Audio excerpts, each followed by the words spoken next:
Episode 92. Selama handphone Laura berada di tangan Marvel, David terus saja mengirimi pesan dengan berbahasa basi sekedar menanyakan sedang apa dan di mana. Marvel yang tidak tahan menahan emosi akhirnya meminta agar Joshua bertindak. "Tuan, handphone saya mana?" Marvel berdecak, padahal selama handphone Laura berada di tangannya tidak ada satupun pesan masuk dari yang lain selain David dan Tian adiknya. Tapi sepertinya Laura sangat takut jika Marvel mengetahui sesuatu. "Ra, memangnya kenapa sih? Bukannya handphone aku lebih bagus ya?" Laura menghela napas kemudian menundukkan kepalanya.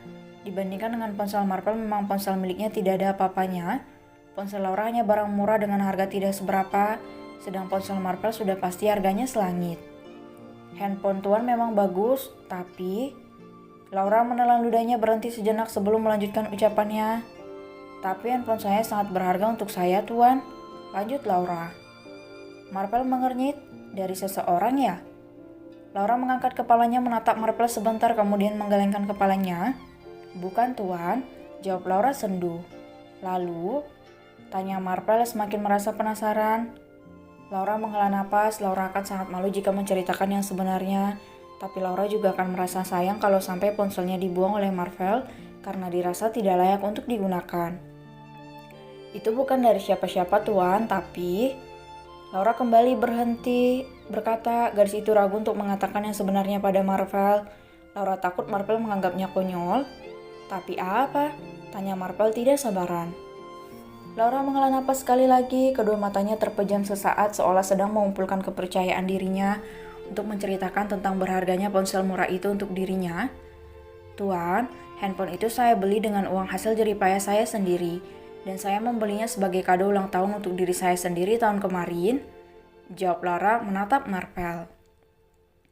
Marvel terdiam, pria tampan itu sedikit memundurkan wajahnya merasa bingung juga terkejut mendengar jawaban Laura. "Handphone itu bukan dari siapa-siapa.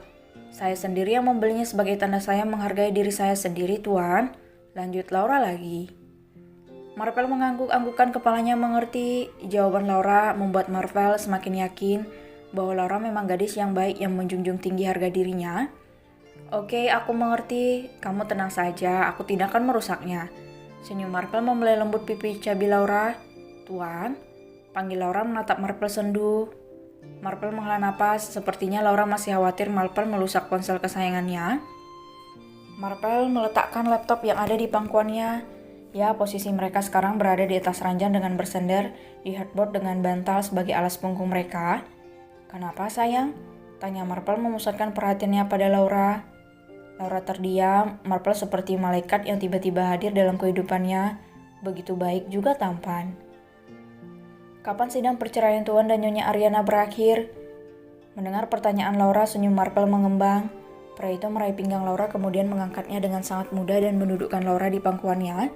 "Secepatnya, Laura," jawab Marvel menarik Laura ke dalam pelukannya. Laura diam lagi. Melakukan kontak fisik dengan Marvel bukan lagi hal asing baginya. Marvel bahkan sudah sering menciumnya, bahkan setiap malam memeluknya di atas tempat tidur. Dan Laura sudah merasa terbiasa juga nyaman dengan sentuhan Marvel. "Apa kalau Tuan sudah benar-benar bercerai dengan Nyonya Ariana, Tuan akan mencari istri lagi?" Marvel mengernyit mendengar pertanyaan aneh Laura. Pria taman itu kemudian melepaskan pelukannya dan menyentuh dagu Laura, mengarahkan wajah manis istri kecilnya agar menatapnya. "Apa kamu bercanda? Aku menceraikan Ariana agar bisa menjadikan kamu satu-satunya pemilik hati aku?" Laura menatap Marvel tidak mengerti. "Apa itu artinya Tuan melepaskan Nyonya Ariana karena tidak mencintainya lagi?" "Tepat sekali," senyum Marvel mengucup singkat bibir Laura. "Sudah, tolong jangan berpikir macam-macam sayang. Aku mencintai kamu, dan aku melepaskan Ariana karena memang Ariana bukan jodoh yang tepat untukku." Laura menghela napas, kemudian menganggukkan kepalanya. Dari situ kembali masuk ke dalam pelukan Marvel dan menyenderkan kepalanya di dada bidang pria itu. Marvel terdiam dan memejamkan kedua matanya. Tiba-tiba Marvel teringat janji Laura padanya yang mengatakan bersedia melakukan itu jika sudah selesai halangannya. Dan jika diingat, Laura mengatakan itu seminggu yang lalu, yang memang seharusnya tamu bulanannya sudah selesai. Ketika hendak membuka mulutnya untuk berkata, Marvel kembali berpikir, mungkin memang Laura belum tenang jika hubungannya dan Ariana belum berakhir secara resmi di pengadilan agama. Marvel mengurungkan niatnya untuk menagih janji Laura. Marvel sendiri memang belum bisa menunaikan satupun janjinya pada Laura. Salah satunya dalam membersihkan nama gadis itu dari celaan orang di luaran yang sejatinya memang tidak tahu apa yang terjadi sebenarnya antara Marvel dan Ariana juga Laura. Tuan, panggil Laura sembari melepaskan diri dari pelukan hangat Marvel. Kenapa? Tanya Marvel menatap wajah manis Laura yang juga sedang menatapnya. Marvel mengernyit ketika melihat wajah bingung Laura. Gadis itu seperti ingin mengatakan sesuatu tapi ragu. Marvel mengangkat tangannya membelai lembut pipi cabi Laura yang masih duduk di pangkuannya dengan posisi menghadapnya. Katakan saja, senyum Marvel. Laura menelan ludahnya. Laura bingung harus memulai dari mana. Tapi Laura sudah berjanji yang artinya Laura berhutang pada Marvel. Dan apa yang membuat Laura berjanji sudah selesai. Tamu bulanannya sudah berlalu dari kemarin siang. Itu Tuan, saya. Melihat ekspresi Laura yang semakin kebingungan, Marvel mengernyit. Rasa penasarannya akan ucapan yang ingin dilontarkan Laura semakin besar. Kamu jangan bikin aku deg-degan dong Laura, kata Marvel. Laura menggigit bibir bawahnya. Laura sangat gugup juga malu sekarang. Marvel sepertinya lupa dengan janjinya. Katakan Sa, aku sudah selesai datang bulan Tuan. Setelah Laura cepat. Marvel langsung bungkam, padahal Marvel berpikir mungkin Laura lupa atau mungkin juga belum siap menyerahkan diri seutuhnya pada Marvel, tapi sekarang gadis itu justru mengatakan bahwa datang bulannya sudah selesai. Oh begitu. Entah kenapa sekarang malah Marvel yang bingung tidak tahu harus bagaimana. Laura melayaninya layaknya seorang istri melayani suami adalah sesuatu yang sangat Marvel tunggu. Namun begitu Laura mengatakan penyebab dirinya mengelur waktunya selesai, Marvel malah gugup. Melihat reaksi Marvel, Laura mengangkat sebelah alisnya. Rasa malu juga gugupnya sirna seketika melihat ekspresi Marvel yang tidak terduga itu. Jadi, tanya Laura menatap Marvel penuh tanda tanya.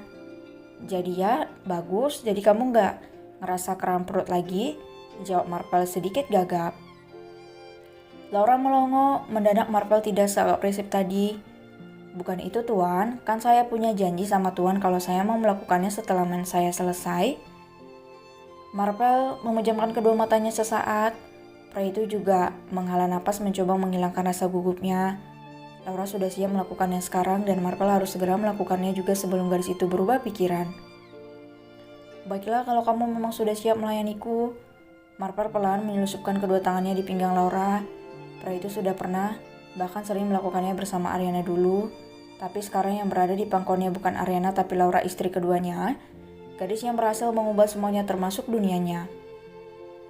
Sebelum aku melakukannya, aku akan bertanya sekali lagi sama kamu. Lirih Marvel menarik Laura hingga tubuh gadis itu menempel di tubuh kekarnya. Apa Tuan? Tanya Laura pelan. Apa kamu sudah benar-benar yakin? Laura menatap tepat pada kedua mata Marvel. Pria itu menatapnya dengan sangat lembut. Perlahan Laura mengukir senyum di bibirnya. Laura menganggukkan kepalanya dengan mantap. Ya Tuan, saya sangat yakin, jawabnya. Dan malam itu, Laura benar-benar menyerahkan sesuatu yang sangat dijaga seumurnya pada Marvel. Laura tidak lagi bisa disebut gadis, tapi sudah berubah menjadi seorang wanita.